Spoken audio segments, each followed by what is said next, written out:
a living, Newman? I'm a United States postal worker. Aren't those the guys that always go crazy and come back with a gun and shoot everybody? Sometimes. Why is that? Because the mail never stops. It just keeps coming and coming and coming. There's never a let-up. It's relentless. Every day it piles up more and more and more, and you gotta get it out. And the more you get out, the more it keeps coming in. And then the barcode reader breaks, and it's Publishers Clearinghouse Day. All right. Well, good morning, everybody. Good morning, everybody. Rise and grind on this Taco Tuesday. Taco Tuesday. Good morning, everybody. Game Time Brian, otherwise known as the Mailman. The Mailman with the gifts in hands. Hallie, I thought I mailed it yesterday. I got Hallie's liquid gold coffee mug going out today. I got Dirty Sanchez's t-shirt, signed football card, and a special gift, as well as Tony Boo. You're getting a t-shirt and your special gift. Yeah, special gift. What are you saying? Well, I threw a little something in there because I appreciate the support by you guys. Hallie, I would have put something extra in there, but I couldn't fit it in the box. So next time you'll get a special gift. But good morning, everybody. Hope everybody's going to have a good day. Looks to be mid-80s. It got to 90 yesterday. I thought it was going to be not as hot. It got hot.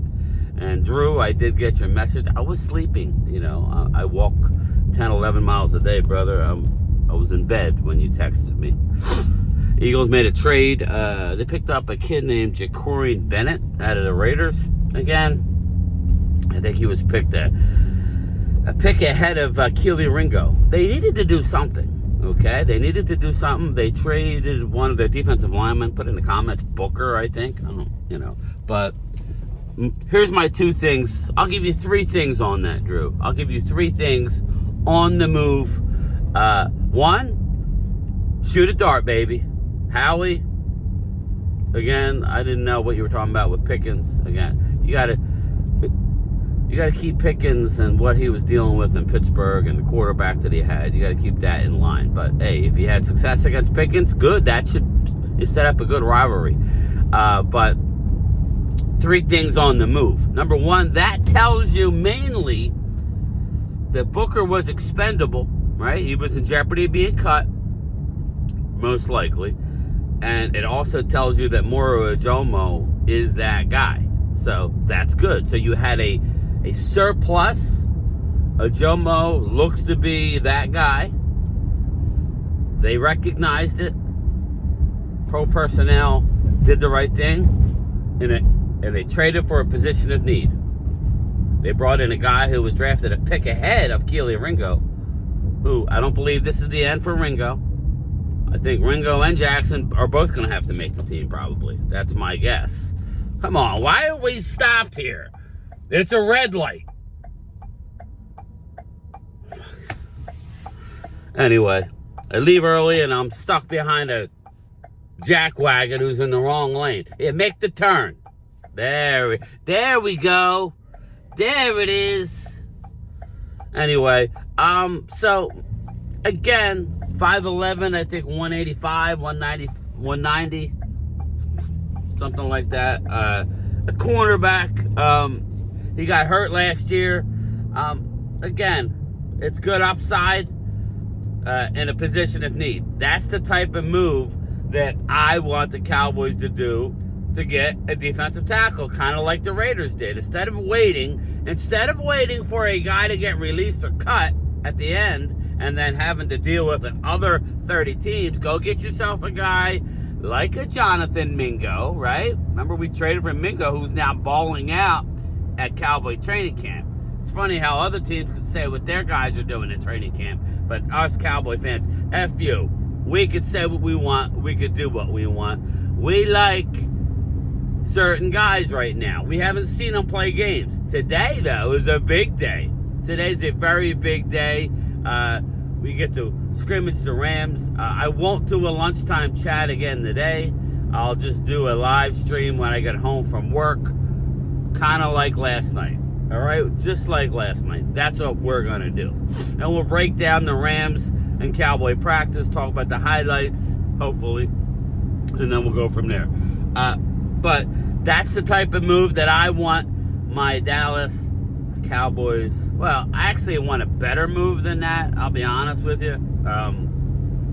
But at the end of the day, you get what you get. That's about the type of move that you're going to be able to pull off. Let's maybe trade somebody, maybe a defensive end, or I don't know. Maybe an offensive lineman, TJ Bass. Maybe flip him. You could get, I'm sure, like a one tech, or if you need a one tech. I mean, we have Jay Toia and Mozzie Smith, who's hurt, a mysterious lower leg injury. I have not heard anything as of yet, so stay tuned on that. But really, what I want to focus on this morning is the offensive line for the Dallas Cowboys.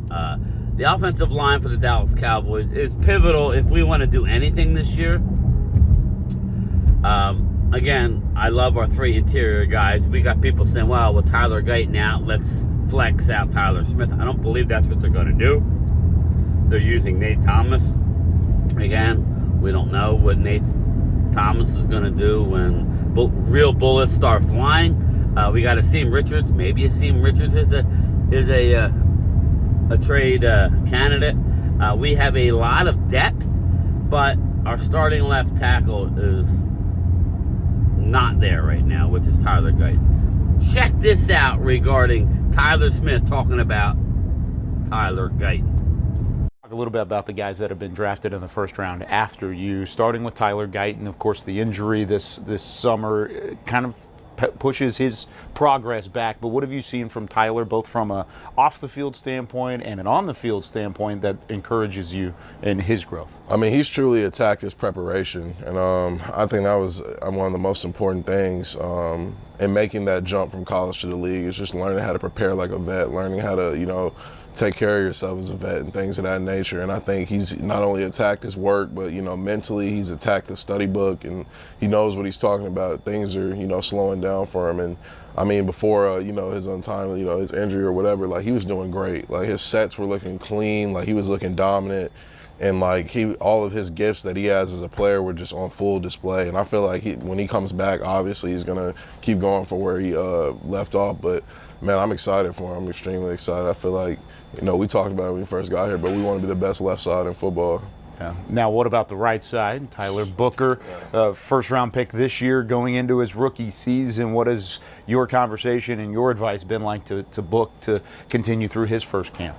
I mean, Book makes it easy because he's such a hard worker. He asks all the right questions, and he was asking me a couple of days ago, just kind of like, how do you attack backers and stuff like that. And so I think approach I took is just like answer the question he has. Like when I see he may be struggling with something, or he has a question about something, like just kind of telling him how I see things, how people kind of have told me solutions to the problem at hand. And so I mean, he's such a hard worker. He really makes it easy. But yeah, he's learning, and he's getting better every single day. I'm really excited for him. Now that is just an example. That's just an example of the progress that Tyler Guyton has made. Let's circle back, Vinny Hagan, to last year. Tyler Guyton was never supposed to be the starter day one. He was never. Again, he played 7 college football games at right tackle because of the left-handed quarterback, was moved to left tackle. If anybody knows about playing offensive line, it's your feet. Now, his feet are very good. That's why they made the transition. Dak's a right-handed quarterback. But Tyler Guyton has taken it serious. Not that he didn't last year, but he was like thrown in the deep end of the pool. And left tackle is arguably one of the toughest positions to play in outside of the quarterback, obviously, in football. You're going up against beasts every week. So Tyler Guyton was in over his head last year. He wasn't supposed to start. Remember, we had Chuma Edoga, which me and Prime Time did not agree with. We did not agree with Chuma Edoga. Did not agree with it at all. we didn't agree with him being a starter, but he did play pretty decent up until he got hurt. He got hurt before this. He got hurt real quick. So then we had to go back to Tyler Guyton. We went with Asim Richards, left tackle number 3 last year. We went Guyton. Edoga was supposed to start, got hurt. They went with Guyton. Started out okay, went downhill rather quickly, in over his head. Pulled him when Asim Richards got hurt. Went back to Guyton. They never went to Tyler Smith. Again, people do not expect to move Tyler Smith over. It would only happen in an emergency. And I would not do it. Just like Zach Martin, when you're really, really, really good at a spot, stay in that spot. There's no need to do anything different than just to leave Tyler Smith. Figure out the left tackle. Figure it out. So, again, hopefully Guyton comes back sooner than later. Nate Thomas is getting most of the first team reps. Asim Richards, again, this was brought out by Mike Fisher. Shout out to Mike Fisher. Mike Fisher said, I hadn't heard this before. So, you go thank Mike Fisher for this. But Asim Richards went to the team, said he didn't want to play tackle. Now, they're using him at tackle anyway. But when a player does that, that's interesting to me. You would think you would want to, maybe he thinks that's the opportunity that he had to start with them drafting Tyler Guyton and having Terrence Steele, who is back and practicing. I don't know. You tell me. But Asim Richards, I've always had high hopes for, but maybe his ceiling is limited. Guyton is a freak athlete. Big. He's more powerful. His punch is better. He's been in the lab, in the classroom. Everybody thinks it's just all brute force, and a lot of it's natural talent, and it comes easy to some people. Sometimes when you're a young player, you gotta get in the lab and focus. So all right, hon, come on, let's go, hon. Get on your bikes. You walk into the cross. All right, you're gonna get clipped, babe. You're gonna get clipped. You're not even. She should not be on this road because there's no sidewalk, hon. Anyway, all right. Offensive tackle Guyton, we'll see. He could be out another 2, most likely 3 weeks. Hopefully he can come back a good week before and have an opportunity to play against the Eagles. If not, the Eagles are going to get a chance to go up against a 7th round pick called Nate Thomas, who's playing really well last year. 7th round pick last year, sorry. That could be interesting. But, hey, we shall see, right? I don't know. Maybe Nolan Smith, maybe we'll get lucky. Maybe he's not ready to go. Still, good luck. But yeah, hopefully Guyton's back. Even Guyton, even if he's back, he's lost a lot of progress. But we have word of deal being close to done. I brought it up last night. Deron Bland, again, leads the league in interceptions since he's been drafted. He's inside, outside. He would be more willing to play the slot. I don't think he's going to play the slot now with, say, Savone Ravel not going to be ready for a while. So, Diggs, Bland, I think Bland will play some slot because you got Kyer Elam. I don't think Kyer Elam is playing the slot. So, I think what's going to happen against the Eagles is going to be Diggs on one side, Elam on the other, and Bland in the slot. And again, Bland will be more likely to be want to do it with a new contract.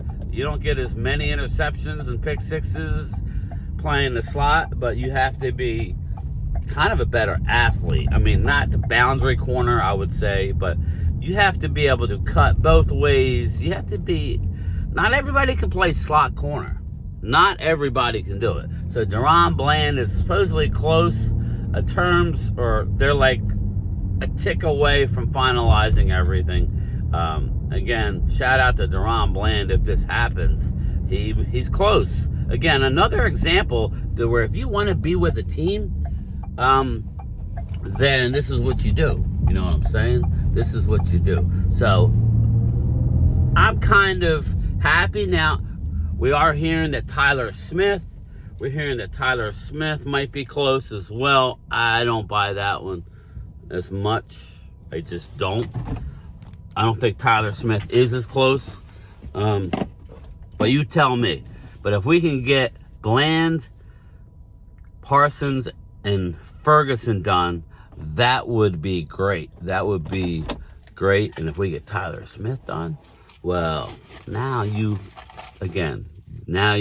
re-signing a lot of people early. And maybe the Joneses want to do that right now to try and,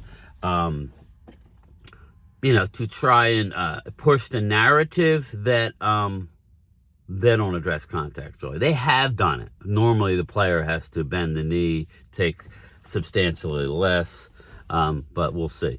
Again, I don't think I'm going to do a lunchtime chat. I think I'm just going to do a live stream when I get home today. So look for that. We'll talk about the Cowboys Rams probably around 6:30 Eastern. Looking forward to it again. And then tomorrow night we got the big show with Bad Dog Sports and Philly 500. There will be no a channel member Zoom tomorrow, included. It's just too much going on, and I don't want to argue over telling people to be quiet. I may let a couple people in if you guys reach out to me and you really want to ask, come in and ask a question or two. Just let me know. Tell me tonight on the live stream. But I will have Commander Chris representing the Commanders, and I will have Ultra Cowboys back. Ultra knowledgeable, a Cowboy fan. So what we're going to do is start the show, me, Phil, Philly, and Bad Dog for a while. And then we'll bring in Commander Chris and Ultra to ask a few questions and hang out. And then that'll basically be it, unless there's somebody out there that really wants to, that's part of the Zoom crew that wants to be involved. Reach out to me. If not, then like I said, we'll have a Zoom call when I go home today. Trying to make the rewatch a little more pleasant. Again, those Zoom calls get a little, they get a little crazy. So I just want to give everybody, I give multiple opportunities a week to be part of the Zoom crew and be on. So, all right, everybody, that's it for me. I will talk to you later. Probably no lunchtime chat. We'll do a live stream when I get home. Talk to everybody else later. Again, maybe Dallas can take a page out of the Eagles' book. We don't know what Jacory and Bennett's going to be.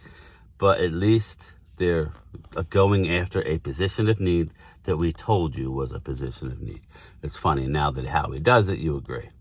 Whatever, maybe listen. All right, later. 10 years ago, these markers weren't so purple, but now they're purple. Now they're really, really fucking purple. And it's alarming to me, and it's also enchanting to me to see the deep blue sea inside, this.